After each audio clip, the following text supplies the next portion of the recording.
안녕하세요. 군사돋보기입니다. 얼마 전 있었던 2021년 G7 코너월 정상회의에 우리 대한민국이 초청국으로 참가한 것이 화제가 되고 있습니다. G7은 현재 미국 주도하의 질서를 지지해 줄 수 있는 확실한 우방이라고 인식되는 국가가 모인 그룹 오브 세븐 서미트라는 단어의 줄임말로 매년 정기적으로 군사 및 경제 대국이자 서구권과 우호적인 관계를 가진 국가들의 정상이 모여 국제사회 현안에 대한 회의를 개최하는 것을 말하는데요. 이날 정식 G7 회원 국가 외에 초청된 국가들은 영국이 제안해왔던 민주주의 10개국을 의미하는 D10에 속하는 우리 대한민국, 호주, 인도 등이었습니다. D10은 G7을 확대하는 협의체로서 기존의 G7 회원국인 미국, 영국, 프랑스, 독일, 일본, 이탈리아, 캐나다에 대한민국과 호주, 인도 3개국을 포함시키는 민주주의 국가 간의 경제, 안보 협의체라 할 수 있습니다. 사실 G7을 확대하기 위한 시도는 미국의 이전 정부에서부터 있어왔고 미국의 강력한 동맹국이면서 강한 군사력과 경제력을 갖춘 대한민국은 이미 G7을 확대시키는 개념인 G11에 포함될 것을 제안받아왔는데요. 그런데 무슨 이유에선지 유독 우리나라 밑에 있는 남쪽 섬나라만큼은 이 같은 제안에 꾸준히 반대해왔습니다. 왜 그들은 대한민국이 국제사회에서 영향력이 커지는 것을 줄기차게 반대하는 것일까요? 우리나라가 G7 혹은 D10에 포함된다면 얼마나 큰 영향력을 가지게 되는 걸까요? 전문가는 아니지만 해당 분야의 정보를 조사 정리했습니다. 본의 아니게 틀린 부분이 있을 수 있다는 점 양해해 주시면 감사하겠습니다. 한국이 G7이 될 경우 가지게 될 강력한 영향력. 2020년 6월 언론 보도에서는 이제는 구식체제로 여겨지고 있는 G7이 새로 가입하는 국가의 숫자에 따라 G9에서 G12로 확대 개편될 가능성이 생겼다고 알려졌습니다. 이것은 기존의 선진 경제 대국인 G7 국가들의 인도, 대한민국, 호주, 브라질, 러시아를 다시 끌어들이는 것으로 변화되고 지금 전 세계적으로 퍼져 있는 질병으로 인한 혼란 사태가 정리되면 이후 미국이 구상하는 세계 질서에 초석이 될 것으로 예상되었는데요. 이 조건에 부합하는 5개의 후보 국가들 중에서도 가장 기준에 부합하는 것은 바로 우리 대한민국과 호주로 여겨졌습니다. 우선 호주의 경우 미국의 가장 강력한 5개의 동맹국인 5IG의 일원이며 대한민국은 미국과 한미 상호 방위 조약을 체결한 나라로서 미국의 우방으로서 매우 깊은 관계를 맺고 있기 때문이었죠. 거기에 민주주의의 가치를 공유하고 있으며 선진국으로 분류된 국가이면서 경제 규모 또한 G7을 바로 따라오고 있는 규모를 자랑하고 있기 때문이었습니다. 특히 한국의 경우 성장 여력이 근미래 이탈리아나 캐나다를 초월할 가능성도 존재하고 있는데요. G7 국가들이 주로 북미와 유럽에 치중되어 있는 현재 아시아 지역에는 일본뿐입니다. 현재 미중 갈등이 심해지고 있는 것을 고려해보면 상황상 아시아 태평양 지역의 선진국을 확대해 영향력을 더 강하게 하기 위함이라는 분석이 나오고 있기도 합니다. 이미 미국이 대만을 사실상의 국가로 인정했다는 점과 제7함대를 통해 남중국해에서 영향력을 강화하고 있다는 점, 인도에도 우호적인 손길을 내밀고 있는 점 등은 이를 뒷받침하는 근거이기도 한데요. 미국에게 있어서도 대한민국에 있어서도 한국이 확대된 G7의 회원국으로 선정되는 것은 여러가지 성장을 가져오게 될 것을 예상해 볼 수 있습니다. 대한민국 입장에서는 높아진 국제적 위상과 함께 국제 현안에서 주도적인 목소리를 낼 수 있는 선도국으로서 확고히 자리매김할 수 있는 절호의 기회가 될 수 있기 때문인데요. 도널드 트럼프 미국 전 대통령은 G7의 확대를 이야기하며 우리는 한국, 호주, 인도를 원하며 그렇다면 아주 멋진 그룹이 될 것이다라며 열망을 보이기까지 했습니다. 이후 전해진 바에 따르면 도널드 트럼프 전 미국 대통령이 G7에 우리 한국을 초청한 것은 사전 조율이 없는 깜짝 제안이었으며 한국은 가장 먼저 전화를 건 국가였다고 하는데요. 한국 정부도 단 하루 만에 초청을 수락한 반면 독도로 좋아하는 섬나라의 경우 미국으로부터 G7 확대에 대한 언질조차 받지 못했다고 밝혀졌습니다. G7을 확대하는 것에는 각자 자세한 요구사항이 다르기는 하지만 미국, 영국이 긍정적인 반응을 보였으며 캐나다, 프랑스, 이탈리아 등은 확대를 관망하는 입장이었습니다. 현재는 조 바이든이 새로운 미국 대통령이 되면서 G7의 확대 여부가 불투명해졌지만 2021년 개최 의장국을 맡은 영국에서는 한국을 초청하며 기존 G7의 한국, 호주, 인도를 더해 민주주의 국가 그룹인 D10으로 확대하는 것을 구상하기도 했습니다. 그런데 유독 이 같은 조치에 불만이 많은 나라가 한 곳 있습니다. 역시나 여러분의 예상대로 우리 남쪽에 있는 섬나라인데요. 섬나라가 한국의 G7 가입을 막았다. 왜? 교도통신에 따르면 한반도의 남쪽에 있는 섬나라는 한국이 대륙국가나 북쪽 국가에게 보이는 태도 때문에 한국의 G7 참여를 반대하지만 다른 이유도 있는 것으로 분석됩니다.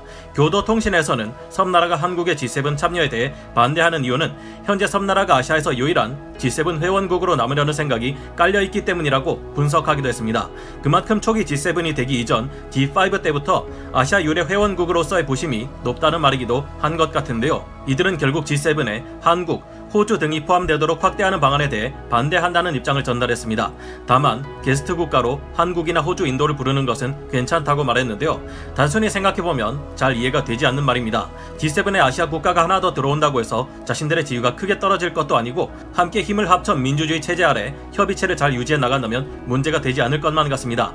하지만 이들은 한국이 확대된 G7에 가입하는 것을 곧 자신들의 위상이 하락하는 일이라고 받아들이고 있는데요. 거기에는 다 그만한 이유가 있었습니다.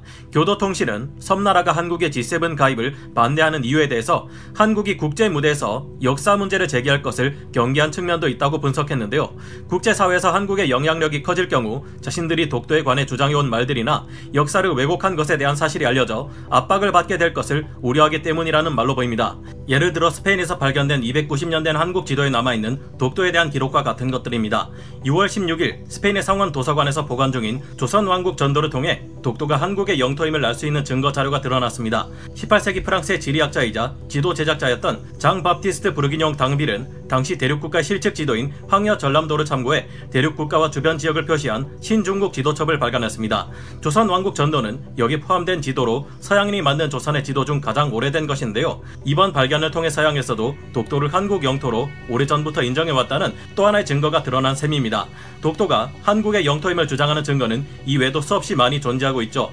그동안 섬나라는 국제사회의 독도가 자신들의 영토 다케시마라고 줄기차게 우겨왔지만 한국이 국제사회로 하여금 명백한 증거를 토대로 한 힘있는 주장을 내세우고 독도가 우리의 영토가 맞다는 것을 널리 알린다면 어떨까요? 당장 섬나라는 거짓말을 해왔던 믿을 수 없는 파트너로 신뢰를 잃고 최악의 경우 G7과 같은 국가 간 경제 협의체에서 쫓겨날 수도 있을 것입니다. 물론 섬나라는 아시아에서 강력한 영향력을 행사하는 국가이고 미국의 동맹이기도 한 만큼 그런 일이 쉽게 일어나지는 않을 겁니다. 하지만 신뢰를 잃은 섬나라의 주장은 외교관계에서 힘을 잃을 가능성이 높으며 그만큼 원하는 것을 주장하기 어려워질 가능성도 생길 것을 예상해 볼 수 있습니다. 사실 국제사회의 독도가 우리 영토임을 날리는 것과 같은 일들은 진작부터 행해져 왔어야 할 일이 아니었나 싶기도 하네요.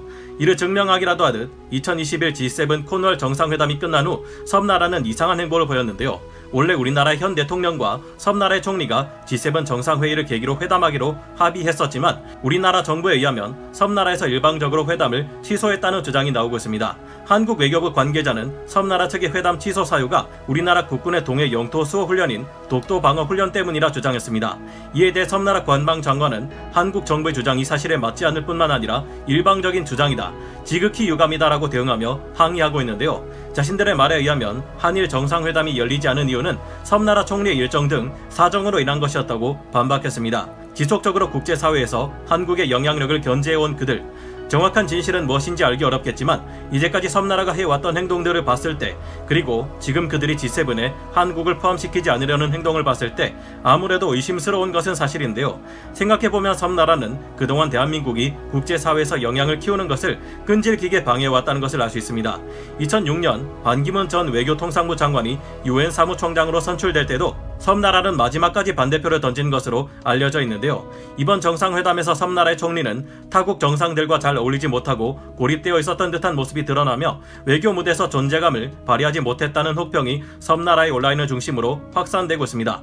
자국 총리에 대해 이처럼 혹독한 평가가 나오는 이유는 도쿄올림픽의 무리한 개최 강행, 지금 퍼져있는 특정 바이러스에 대한 방역 리더십 등에 대한 불만이 표출된 것으로 보는 시각이 많은 상태인데요. 지지통신에서는 트럼프 전 미국 대통령이 한국에 전화로 G7 회의에 초청을 보낼 때 최근 국제기구의 수장으로 섬나라 사람이 취임할 기회가 눈에 띄게 적어졌음에 따라 섬나라가 국제사회 내에서의 존재감 하락에 위기의식을 느끼고 있다고 진단하기도 했습니다. 최근 대륙국가가 UN 식량농업기구 등 4개 UN 산하기구의 수장을 차지하면서 위기의식을 더욱 크게 가지게 되었다고 분석하기도 했습니다. 앞으로 우리 대한민국이 G7과 같은 국제무대에서 가야 할 방향은 무엇이고 국제사회가 기대하는 것은 어떤 것일까요? 우리가 확대된 G7의 회원국이 된다면 그만큼 강한 영향력을 발휘할 수 있는 것도 사실이지만 그만큼 책임감과 해야 할 역할 또한 생길 것이라고 합니다. G7의 원래 존재 목적인 주요 국가들 간의 경제 문제 토의에서 우리가 필요한 것을 주장할 수 있겠지만 다른 민주주의 국가들과 한 목소리를 내며 선진국으로서 걸맞는 정책 이행 또한 이루어져야 합니다. 어쩌면 이로 인해 경제적인 지출이 늘어날 수도 있을 텐데요. 하지만 장기적으로 봤을 때 국제사회에서 우리의 기여도를 높여 영향력을 높이고 독도와 관련된 진실된 역사가 무엇인지 알리고 다른 회원국들과의 협력을 통해 동아시아에서 우리의 경제적 주권을 지키기 위해 대한민국이 확대된 G7의 회원국이 되는 것이 더 좋지 않을까 생각해 보게 됩니다. 여러분의 생각은 어떠신가요? 대한민국에게 다시금 확대된 G7에 가입할 수 있는 기회가 오기를 바라며 오늘 군사 돋보기 여기서 마치겠습니다. 다음 시간에 다시 돌아오겠습니다. 감사합니다. 영상을 재밌게 보셨다면 구독, 좋아요, 알림 설정 부탁드리겠습니다.